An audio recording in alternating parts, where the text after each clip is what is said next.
हड्जा पृथ्वी पर रहने वाली सबसे आदिम जनजाति है। वे धनुष और तीर की मदद से अपने खाने का शिकार करते हैं, जैसे कि हजारों साल पहले हमारे पूर्वज किया करते थे। जंगली सवाना की गहराई में जहाँ कोई नहीं जानता कि अगली झाड़ी के पीछे क्या होगा, वे रॉक हाइरैक्स, एंटीलोप्स और बबून का पीछा करते हैं। हड्जा जनजाति जीवन को उसके मूल रूप में देखती और जीती है। वे गंदा पानी पीते हैं, लार्वा के साथ शहद खाते हैं और कभी कभी जानवरों के अपशिष्ट के साथ मांस भी खाते हैं। अगले 3 दिनों तक मैं उनकी जनजाति का हिस्सा बनूंगा और उनकी लाइफस्टाइल को देखूंगा। हड्जा जनजाति 50,000 से भी अधिक सालों से नॉर्थ तंजानिया में मौजूद इयासी झील के पास रह रही है और आधुनिक दुनिया के साथ उनका संपर्क लगभग 150 साल पहले हुआ था। वे हड्जानी बोलते हैं, जो कि क्लिक्स के साथ एक अनोखी भाषा है। सदस्य हमें उनके प्रमुख के पास लेकर गए। मेरा नाम सागोरो है। सकोरो? सागोरो। रूही। रूही। लड़के कहाँ हैं? चलो उन्हें ढूंढते हैं। उन्हें पहले से ही नहीं जाना चाहिए था।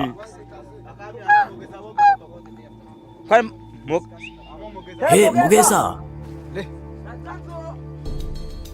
हम हद्जा हैं और हमारी हज़ाबे जमीन पर आपका।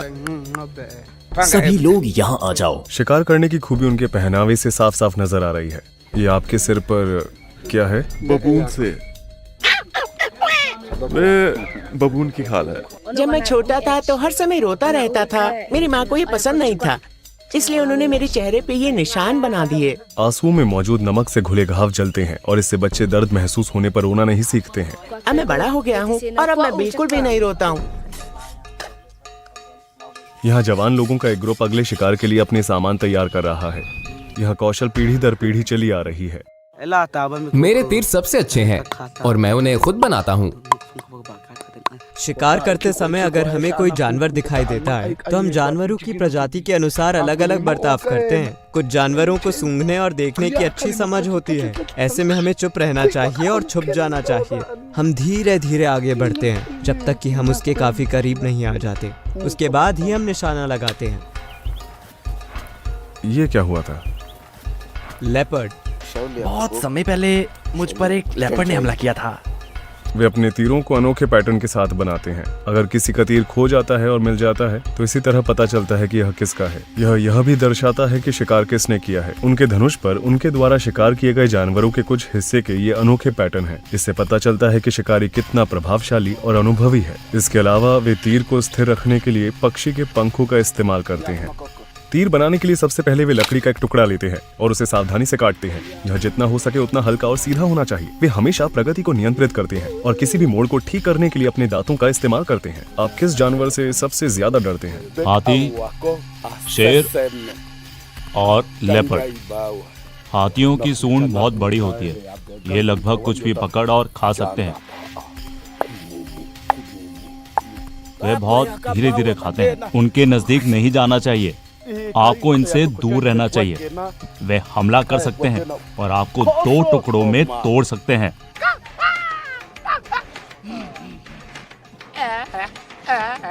बबून, हम जाकर उनका शिकार करेंगे। हम बबून का शिकार करने के लिए कल रवाना होंगे। आप अभी सो जाइए और फिर सुबह बबून के शिकार में शामिल हो जाइएगा। हम सुबह होने से पहले इकट्ठे हो गए हैं। सकोरो अन्य शिकारियों को जगाने के लिए चिल्ला रहा है। कृपया ध्यान दें कि आने वाले कुछ सीन सेंसिटिव हो सकते हैं। हम आपसे अनुरोध करते हैं कि आप हड्जा जनजाति की संस्कृति और लाइफस्टाइल का सम्मान करें और इसे खुले दिमाग से देखें। जंगल में हमारी यात्रा तब शुरू होती है जब हर कोई तैयार हो जाता है। दरअसल वे लोग अलग अलग ग्रुप्स में बढ़ गए हैं, तो इस तरह वे शिकार में अपनी संभावनाओं का लाभ उठाते हैं। हाँ, सभी तैयार हो रहे हैं। देखते हैं आगे क्या होता है। एक बार जब दिन का उजाला हो जाता है, हम सकोरो के नेतृत्व में जंगल में जा रहे हैं। हमारे पास लगभग 10 शिकारी कुत्ते हैं जो अलर्ट पर हैं। शिकारी चाकू, धनुष, जहर वाले और बिना जहर वाले तीर ले जा रहे हैं। सकोरो ने इस ओर इशारा किया है। हम अब अलग हो रहे हैं, वहां देखो। तो हम इस ग्रुप को फॉलो करेंगे। हमारा एक दल सकोरो और कुत्तों का पीछा कर रहा है। पूरे शिकार के दौरान हम समय समय पर समूहों में अलग हो जाएंगे। इस विशाल जमीन में कुत्ते हमारी आंखें और कान हैं। वे फैल रहे हैं और व्यापक क्षेत्र में खोज रहे हैं। यह रणनीति कुत्तों और हमें दोनों को अधिक जमीन कवर करने और जानवरों को देखने की हमारी संभावनाओं को बढ़ाने की अनुमति देती है। दोस्तों, वहां देखो।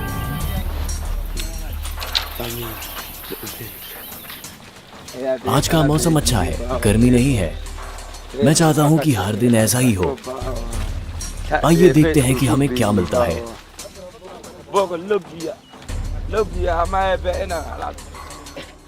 वे इस कीचड़ भरे तालाब का इस्तेमाल करते हैं।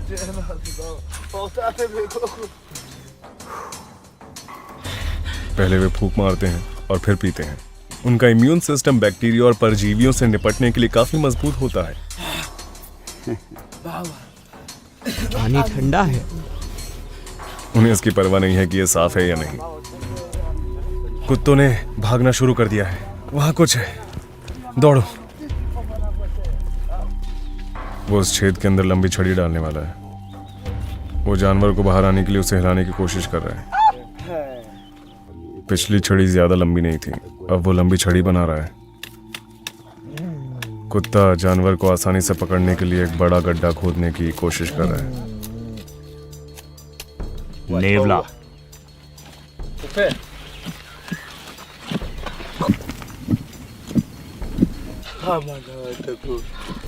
वे हार मान रहे हैं। समय बहुत कीमती है। यह आगे बढ़ने का समय है। हट्जा खाना बदोश लोग हैं और वे भोजन को स्टोर नहीं करते हैं या खेती नहीं करते। वे पूरी तरह से शिकार और संग्रहण पर निर्भर करते हैं।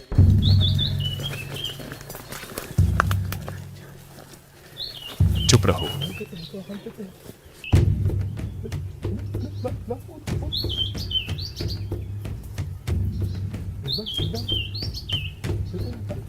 वे गिलहरी को पकड़ने के लिए एक टीम बना रहे हैं। एक शिकारी जानवर को कंफ्यूज करने और उसे दूसरे शिकारी की ओर भगाने के लिए पेड़ को हिलाता है।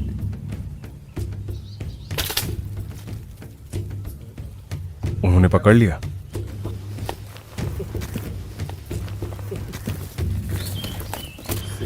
ये दिन का पहला शिकार है। गिलहरी को पकड़ना आसान नहीं था। हम उसका पीछा करते हुए झाड़ियों से होकर गुजरे।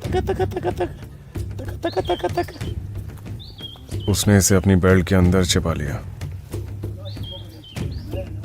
वह अब अपने तीर की तलाश कर रहा है। हर एक तीर उनके लिए बहुत मूल्यवान है। इसे बनाने में बहुत समय लगता है। कुत्ते सकोरों को घटनास्थल की ओर लेकर जा रहे हैं। वह जानवर को दूर जाने से रोकने के लिए खुली जगहों पर घास से भर रहा है। आपने इसे क्यों नहीं पकड़ा? नेवला पकड़ते समय बहुत रोता है। नदी के नीचे बहुत पानी है। बैरी नदी। यार, आप नदी पार नहीं कर सकते। हम अपना रास्ता बदल रहे हैं क्योंकि हम आगे नदी पार नहीं कर सकते। आखिरकार आराम करने का समय आ गया है। हमें चलते चलते 4 घंटे हो गए हैं। अगर आप इस पेड़ को देखें तो ये चीजें हमें हमेशा मिलती रहती हैं। इससे हमारे कपड़े फट जाते हैं। इसका नाम बबूल है। सकोरो नीचे अन्य शिकारियों पर नजर रखता है। कुत्तों ने इस रॉक हायरैक्स को पकड़ लिया, लेकिन उन्होंने इसका आधा हिस्सा खा लिया। अब सकोरो नीचे की ओर जाने के लिए चट्टानों का सहारा ले रहा है। उसके पैरों में कांटे चुभ रहे हैं। वो अपना रास्ता साफ करने के लिए शाखाओं को काट रहा है। इस बीच लड़का अपने शरीर को चट्टानों के बीच की खाई में धकेल देता है। वो पूरी तरह से गायब हो गया।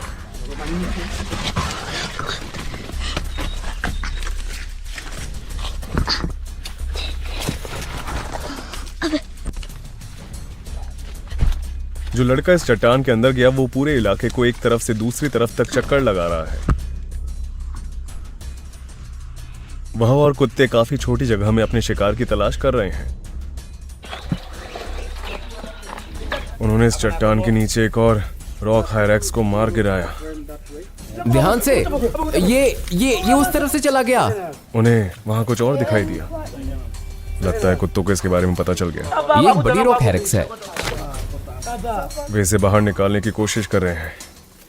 यह एक ऐसा भोजन है जो तैयार है लेकिन अभी तक पहुंच योग्य नहीं है। जो घोंसले में था उसे पकड़ लिया गया है। ये लो दोस्त। यह जानवर अभी भी जीवित है। वह अपने तरीके से खत्म करने की कोशिश कर रहा है। यह सही तरीका नहीं है, बिल्कुल भी सही नहीं है। ये पहले ही मर चुका है। रॉक हायरैक्स।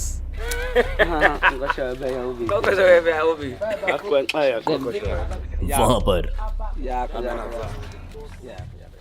मैंने इसे पहले ही शूट कर लिया है। हमें इसे बाहर निकालना होगा। क्या आप इसकी आंखें देख सकते हैं?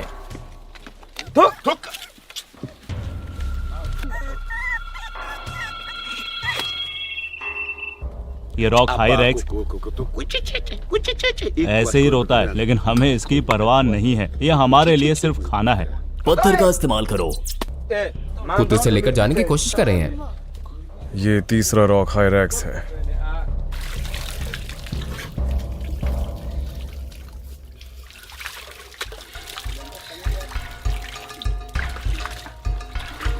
मात्र 50 सालों में हडजा ने अपनी 90% जमीन पड़ोसी जनजातियों के कारण, पेड़ों को काटने और फसलों और पशुओं के लिए वन्य जीवों को भगाने के कारण खो दी है। वे इतने बड़े एरिया में रहा करते थे। मेरा मतलब है यह पूरा एरिया। जानवरों की आबादी में गिरावट ने उनके लिए शिकार और जीवित रहना अधिक मुश्किल बना दिया है। उनकी लाइफस्टाइल खतरे में है।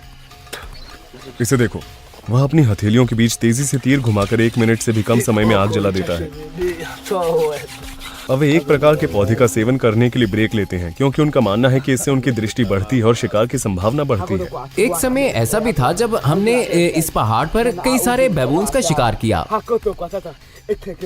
कुत्ते पागलों की तरह उनका पीछा कर रहे थे।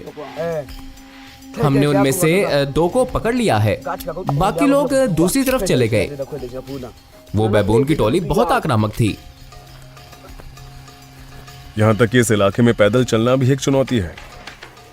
मैं फिर से फंस गया। इसे घड़ी की दिशा में घुमाएं। इसे दूसरी तरफ रखें। इस तरफ, इस तरफ। इस तरफ? दूसरी दिशा में? हाँ।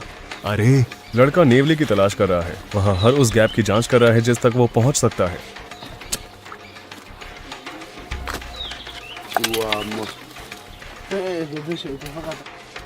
ये वहीं छिपा हुआ था। लेकिन ये अभी भी जिंदा है। ये काटता है। ध्यान से। इसके दांत तेज हैं।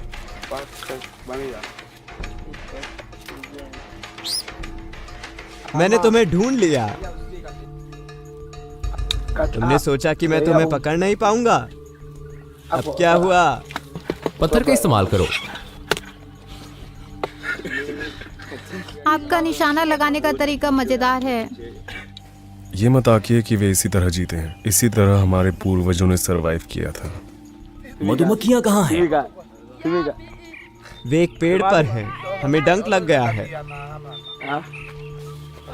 यहाँ से मत गुजरो। मैंने तुमसे कहा था ये रास्ता मत अपनाओ, लेकिन तुमने नहीं सुना।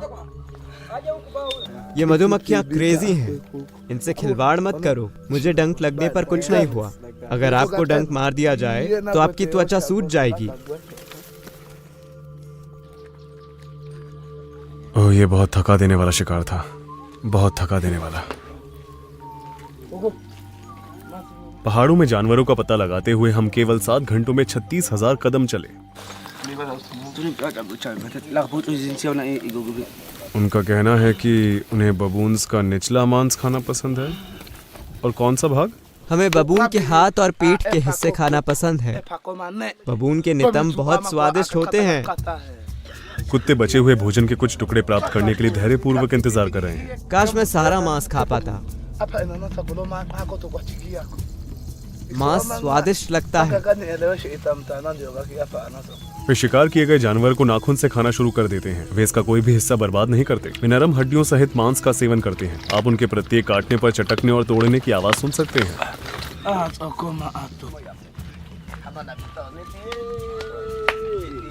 चलो इस हिस्से को खाते हैं। मैं बेहद खुश हूँ कि मुझे हड्जा लोगों के साथ शिकार करने का मौका मिला। वो लोग जो वास्तव में सीखना चाहते हैं कि रॉक हायरैक्स मांस कैसा होता है, ये सच में काफी हद तक रबर जैसा है।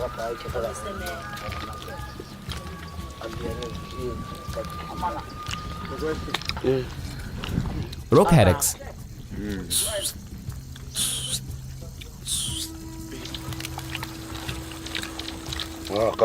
वे अपना खाली समय शिकार के दौरान खोए हुए तीरों की जगह नए तीर बनाने में बिताते हैं। बंदर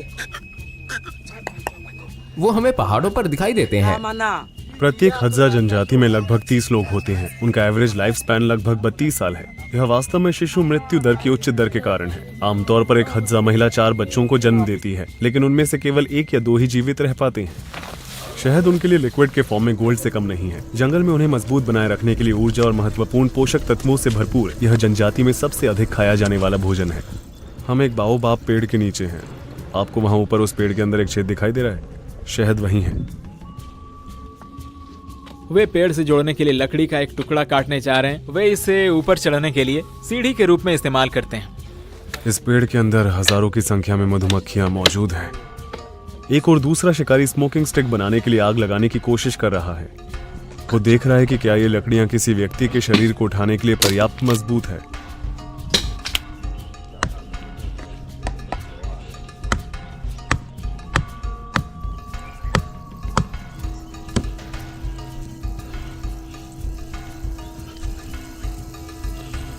अब वह मधुमक्खियों को थोड़ी देर के लिए शांत करने के लिए धूम्रपान की छड़ी को छत्ते में रख देता है। यह तेज गुंजन की आवाज हजारों मधुमक्खियों से आ रही है। उसे कई बार डंक लगता है, लेकिन वह शहद तक पहुंचने के लिए दर्द को सहता है। उसे जल्दी करना चाहिए क्योंकि मधुमक्खियां छत्ते से बाहर निकल जाएंगी और हम नहीं चाहते कि वे हमारा पीछा करें।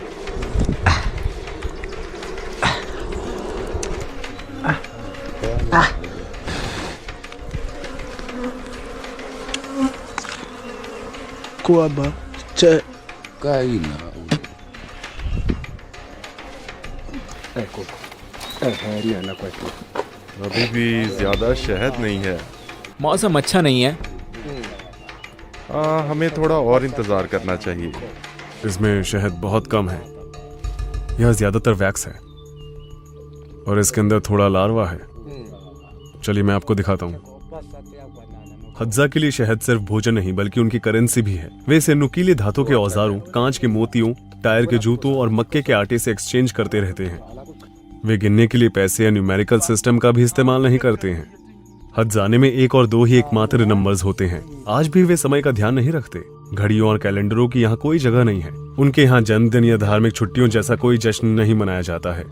क्या वो जानता है कि उसकी उम्र कितनी है? मुझे नहीं पता। इससे कोई फर्क नहीं पड़ता। आज की तारीख में उनमें से कुछ तंजानिया की ऑफिशियल लैंग्वेज सीख चुके हैं और नंबर्स को समझने लगे हैं। हालांकि ज्यादातर अभी भी 10 तक की गिनती नहीं कर सकते हैं। 5 से आगे के नंबर का यूज करने के लिए, जैसे कि इस समय 8 है, तो उसे उन्हें जोड़ना होगा। यहाँ 5 और वहाँ 3। अगर मैं उससे कहूँ 70 तो वो क्या कहेगा? ये तो बहुत ज्यादा है। वे बड़ी मात्राओं को दर्शाने के लिए सामान्य शब्दों का इस्तेमाल करते हैं क्योंकि वे उनके लिए बहुत बड़े होते हैं। क्या उनके दिमाग में हमेशा बबून का शिकार करना चलता रहता है? ये सबसे स्वादिष्ट मांस है। जब भी मैं सोता हूँ तो मुझे बबून के ही सपने आते हैं। जब मैं सुबह उठता हूँ तो शिकार करने जाता हूँ और बबून की तलाश करता हूँ। मैं पहाड़ों तक जाता हूँ। अगर वे मुझे वहाँ नहीं मिलते तो मैं कहीं और उनकी तलाश करने निकल पड़ता हूँ। वह ऐसे ही रोते हैं। कुछ घंटों तक सोने के बाद हम अगले ही दिन सुबह 4 बजे एक बड़े शिकार की तैयारी कर रहे हैं। आज कैंप का हमारा दूसरा दिन है और आज हम एंटीलोप्स और बबून का शिकार करेंगे। जब हम जानवरों की तलाश कर रहे होंगे तो हमारी टीम का एक सदस्य यहाँ रुककर कैंप लाइव को रिकॉर्ड करेगा। जो लोग आज शिकार पर नहीं जा रहे हैं वे अपने औजारों की मरम्मत कर रहे हैं। उनमें जहर खत्म हो गया है, इसलिए सबसे पहले यह जवान लड़का और एक बूढ़ा आदमी एक बाल्टी पानी के लिए एक लंबी सड़क पर चल रहे हैं।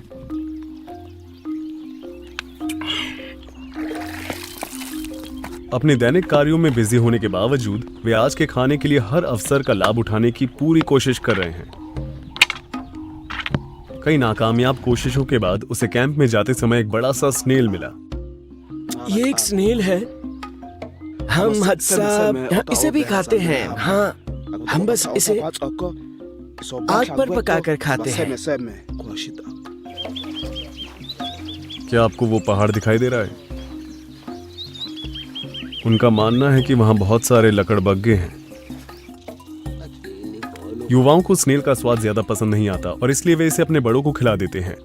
पहले जब कोई ट्राइब का मेंबर बूढ़ा हो जाता था तो युवा उनके लिए एक बड़े जानवर का शिकार करते थे और उसके मांस को अंतिम दावत के रूप में पेश करते थे और फिर अपने बड़ों को आखिर तक भूखा मरने के लिए छोड़ देते थे। आजकल वे पुराने सदस्यों की देखभाल करते हैं और उनके साथ अपने शिकार को बांटते हैं। ये टहनी डेजर्ट रोज पेड़ की है जिसमें हत्जा शिकारियों को बड़े जानवरों से लड़ने में मदद करने के लिए कई सारे इंग्रेडिएंट्स हैं। ये रहा जहर। वे शाखा को छोटे छोटे टुकड़ों में काटकर उन सभी को एक पैन में रखकर शुरुआत करते हैं। टुकड़ों पर ठंडा पानी डाला जाता है और मिक्सचर को उबलने के लिए छोड़ दिया जाता है। वह सतह से झाग को हटाने के लिए पत्तियां गिरा देता है। टुकड़ों को हटाने के बाद वह मिक्सचर को गाढ़ा होने तक उबलने देते हैं।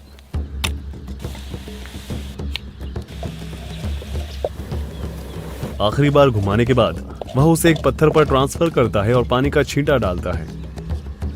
आखिर में वह इसमें थोड़ी सी राख मिलाता है और इसे पत्थर से पीस कर मिला देता है। आखिरकार अब यह तैयार है, एक काला चिपचिपा जहरीला पेस्ट। वह सावधानी से तीर की नोक को इससे डाल देता है। अब यह तीर इस्तेमाल करने के लिए तैयार है। वह जहर को साफ करने के लिए घास पर अपने हाथों को रगड़ता है। ये देखो, ये जहरीला तीर है। हाँ, ये मेरे और आपके दोनों के लिए भी खतरनाक है। अगर किसी जानवर को इससे मारा जाता है तो ये जहर सीधे इसके खून में चला जाता है और दिल तक चला जाता है, जिससे शरीर हिलना बंद हो जाता है। फिर वो जमीन पर गिर जाता है। ये इम्पाला, भैंस, ज़ेब्रा, जिराफ और सभी बड़े जानवरों पर काम करता है। जहाँ पुरुष मांस और शहद की खोज करते हैं, वहीं महिलाएं फल, सब्जियां और साग सब्जियां इकट्ठा करती हैं। अभी वे खोदने वाली लकड़ियों का इस्तेमाल करके जड़ें और कंद निकालती हैं। वे नेचर के न्यूट्रिएंट स्टोरेज यूनिट्स की तरह हैं। यहाँ उसे एक जंगली आलू मिला है। मेरी स्कर्ट बहुत छोटी है, मुझे कपड़े का एक टुकड़ा दो। लगभग अलग थलग रहने वाली हट्जा महिलाओं को अजनबियों द्वारा उन्हें रिकॉर्ड करना कंफर्टेबल नहीं लगता। वो मुझे देख रहा है। झाड़ीदार सुअर यहाँ रहा है। ये बहुत ताजा है। सुअर बस थोड़ी देर पहले से ही यहीं था। झाड़ीदार सुअर। हम इस पर नजर रखने की कोशिश करेंगे। इसमें कुत्ते हमारी मदद करेंगे।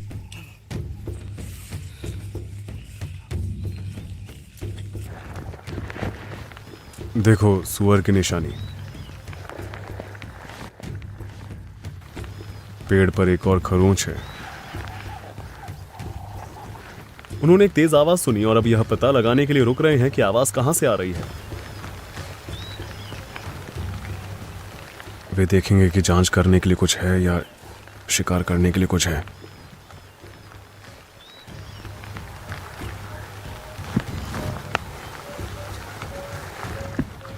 कुछ भी नहीं मिला।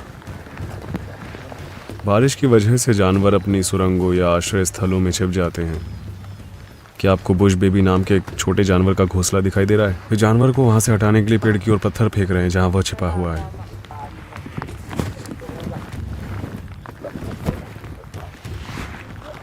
समय आ गया है दौड़ने का।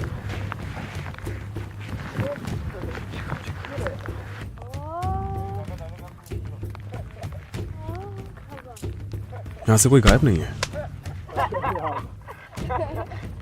तुम ये कैसे चूक गए? ये मस्ती कर रहे हैं। जानवर के पास जाने के लिए कोई और जगह नहीं है। देखो देखो। सावधान रहें, हमें तीर मत मारो, ये वाला मुश्किल है।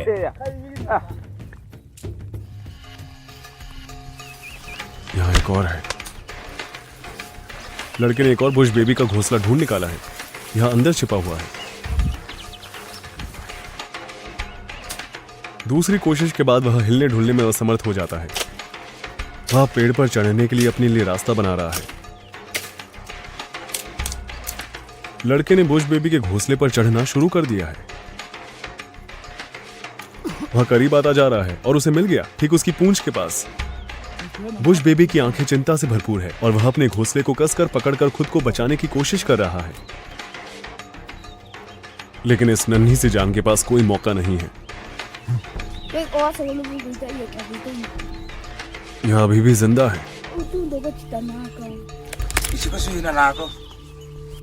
उसने उसे मार दिया। इस जानवर को बुश बेबी कहा जाता है। ये ज्यादातर रात के समय दिखाई देते हैं। हमने उन्हें सोते हुए देखा। सर से अटका है। ओह, उन्होंने इसे आंखों से पाया। यह इधर से गया और उधर से निकला। जानवर के हाथ देखो, इनका संबंध बंदरों से है। इस बीच कैंप में 2 युवा शिकार पर हैं। वह ठीक पक्षी की तरह उसे चकमा देने के लिए सीटी बजा रहा है।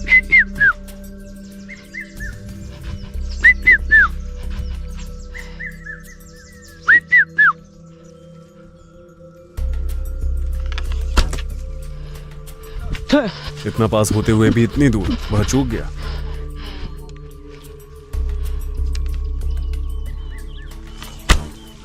ये नीचे गिर गया। लेकिन तीसरी कोशिश में उसे एक मिल गया, ठीक आसमान में।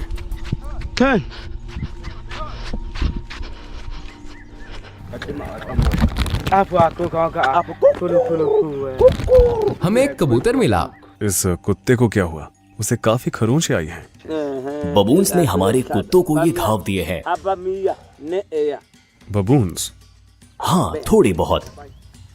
हाँ, क्योंकि बारिश रुक गई है, जानवर अब अपने आश्रय स्थलों से बाहर आ गए हैं और हद्जा उन्हें लेने के लिए तैयार हैं।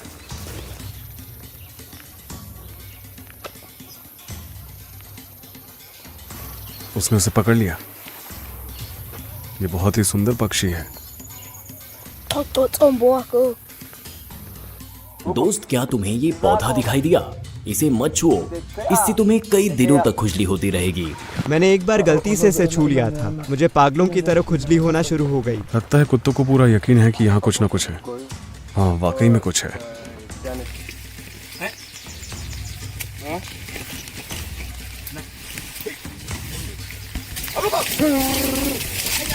जल्दी करो, कुत्ते इसे खा रहे हैं। मेरे पास मेरा तीर कमान नहीं है, मुझे अपने तीर भी दिखाई नहीं दे रहे हैं। हालांकि वे अक्सर वफादार होते हैं, कुत्ते कभी कभी हद्जा शिकारियों के मुकाबले तेजी से काम करते हैं और शिकार को अपने हाथ में ले लेते हैं। वह अपने हाथ से पक्षी को पकड़ने की कोशिश कर रहा है। सकोरो और अन्य शिकारी अब थक चुके हैं।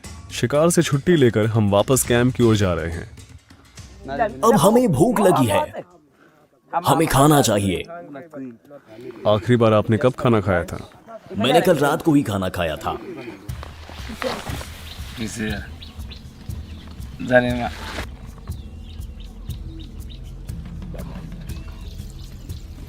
पहले में बहुत सारे जानवरों के साथ जीवन अच्छा था, लेकिन अब वे सभी चले गए। बबून को ढूंढना मुश्किल होता है। वे अब चालाक हो गए हैं। डेथ के बारे में उसकी क्या सोच है?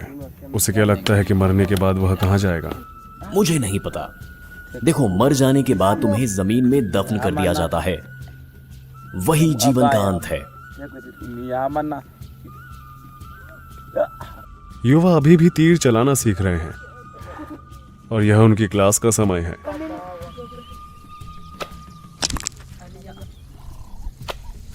ओह, वाह, बढ़िया। भविष्य के लिए उनके क्या सपने हैं? क्या क्या आप उसे समझ पा रहे हैं? आपका मतलब है जब हम बड़े हो जाएंगे?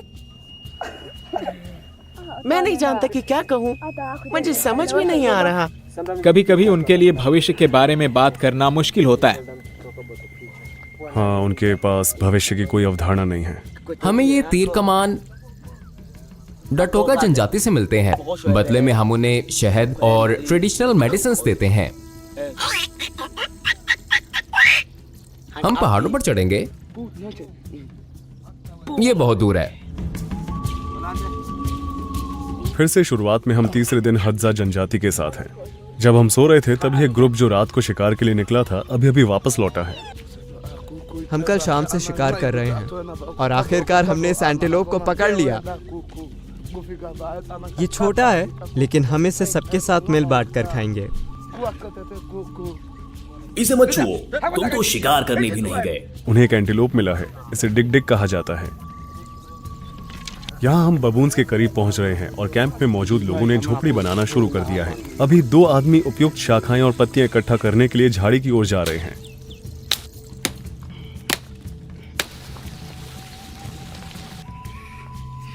बबून्स बहुत ही चतुर होते हैं। जब उन्हें कुछ महसूस होता है तो वे इधर उधर घूमते रहते हैं। उन्हें इंसान पसंद नहीं होते हैं। हमें आगे बढ़ना होगा, चलो।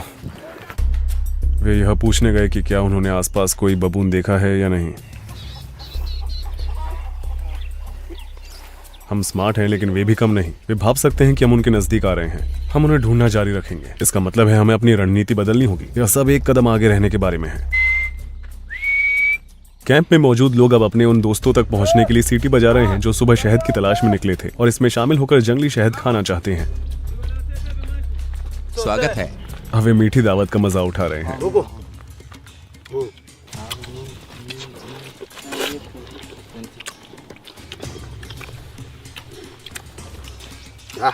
शहद बहुत मीठा है, लेकिन मधुमक्खियां बहुत पीछे पड़ती हैं। कभी कभी मधुमक्खियों से नफरत होने लगती है, लेकिन वे पेट भरने के लिए हमें शहद देती हैं।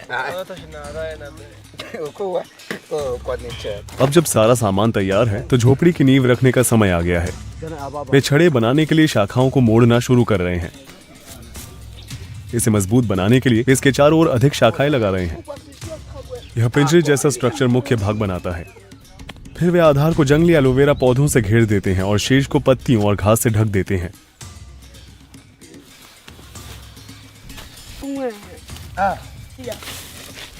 फिनिशिंग टच देने के लिए वे कुछ सफेद फूल लगाते हैं और बस कुछ ही घंटों में एक नया घर तैयार है जो इस युवा पिता और उसके परिवार को तोहफे में दिया गया है। घर बन गया है और आप इसमें सो सकते हैं। चलो देखते हैं। हमने इसे इस तरह बनाया है। ये झोपड़ी कमाल की है। बात करो। बबून उन बाओबाब पेड़ों पर चढ़ जाते हैं, इसलिए हम हर पेड़ को चेक कर रहे हैं। लेकिन हमारा मकसद उन चट्टानों तक पहुंचना है। उनका कहना है कि वहां बबून्स रह रहे हैं। जैसे हम रास्ते पर चल रहे थे, हमें नीचे चट्टानों में छुपे हुए रॉक हायरेक्स का एक ग्रुप दिखाई दिया। उन्हें सभी 5 रॉक हायरेक्स मिल गए। अब समय है बबून की खोज करने का। वे आधे पचे भोजन और पेट के एसिड के लगभग मल जैसे मिश्रण से भरे पेट को भूख से खा रहे हैं। सकोरो का कहना है कि उन्होंने सभी क्षेत्रों की जांच कर ली है और उन्हें कोई बबून नहीं मिला, लेकिन हम रात के दौरान अपनी किस्मत आजमाएंगे। बबून अपने पिछले अनुभवों से सीखते हैं, इसलिए वे उन जगहों पर जाने से बचते हैं जहां उन्हें पहले खतरों का सामना करना पड़ा था। ऐसा लगता है कि वे यहां से चले गए हैं। हट्जा अपनी रणनीति में बदलाव कर रहे हैं। वे आज रात क्षेत्र के दूसरे हिस्से में बबून्स का पीछा करेंगे। शिकारी और शिकार दोनों ही लगातार सीख रहे हैं और अपनी रणनीति में बदलाव कर रहे हैं। यह लुका छिपी की तरह ही है, लेकिन जंगल में। अब हम बबून के शिकार पर हैं। अंधेरा होता जा रहा है। ट्राइब के कुछ सदस्यों को पता चल गया कि वे कहाँ रह रहे हैं। वे एक पेड़ पर हैं। हम ज्यादा से ज्यादा शांत रहेंगे। बबून रात के दौरान ज्यादा सक्रिय नहीं रहते हैं। वे सुबह सक्रिय रहते हैं और रात में पेड़ों पर सोते हैं, जहां वे शिकारियों, ज्यादातर तेंदुओं, लकड़बग्घों और इंसानों से सुरक्षित रहते हैं। हम कैमरे का आईएसओ बढ़ाएंगे और आप नॉइस के साथ देख पाएंगे। मैं अपने सामने 1 इंच भी नहीं देख सकता। हमें शिकारियों के करीब रहना होगा। मैं नहीं चाहता कि मुझे गलती से भी जहरीला तीर लगे। हम बबून के निवास स्थान की गहराई में जा रहे हैं। मुझे ऐसा लगता है जैसे हम जंगल को परेशान कर रहे हैं।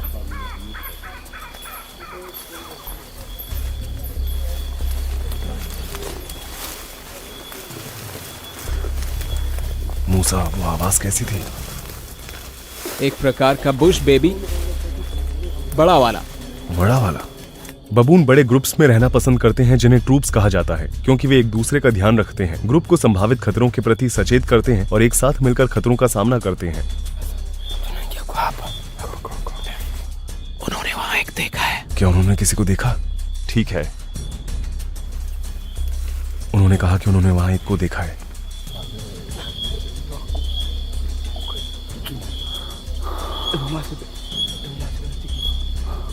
हमें चलना होगा। वे यहां नहीं है। बबून बेहद फुर्तीले होते हैं और जमीन और पेड़ दोनों पर तेजी से चल सकते हैं। वे यह तय कर रहे हैं कि हमें अब किस रास्ते पर जाना चाहिए।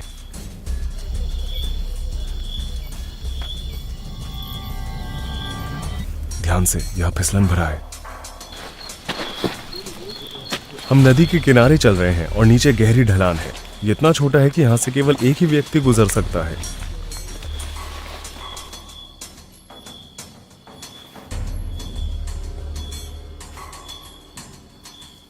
डेढ़ घंटा हो चुका है और हमें अब तक कोई बबू नहीं दिखा।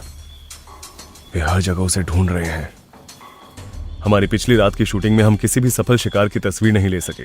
3 दिनों की कड़ी ट्रैकिंग और पीछा करने के बाद हज्जा शिकारी को बिना किसी बबून के खाली हाथ अपने परिवार के पास लौटना पड़ा।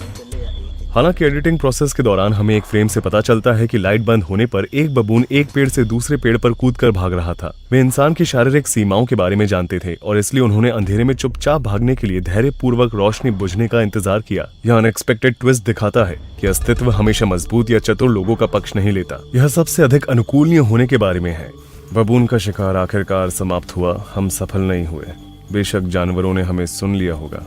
हज़ार लोग इस दुनिया में वैसे ही रहते हैं जैसे हम हजारों साल पहले रहा करते थे। इस समुदाय के लिए सबसे बड़े खतरों में से एक निसंदेह है मॉडर्नाइजेशन और इस अनोखे ह्यूमन कल्चर को खोना है। वे अतीत की खिड़की की तरह है तो वे हमारे पहले के सबसे आखिरी हैं। रूही चैनित यहाँ पर था।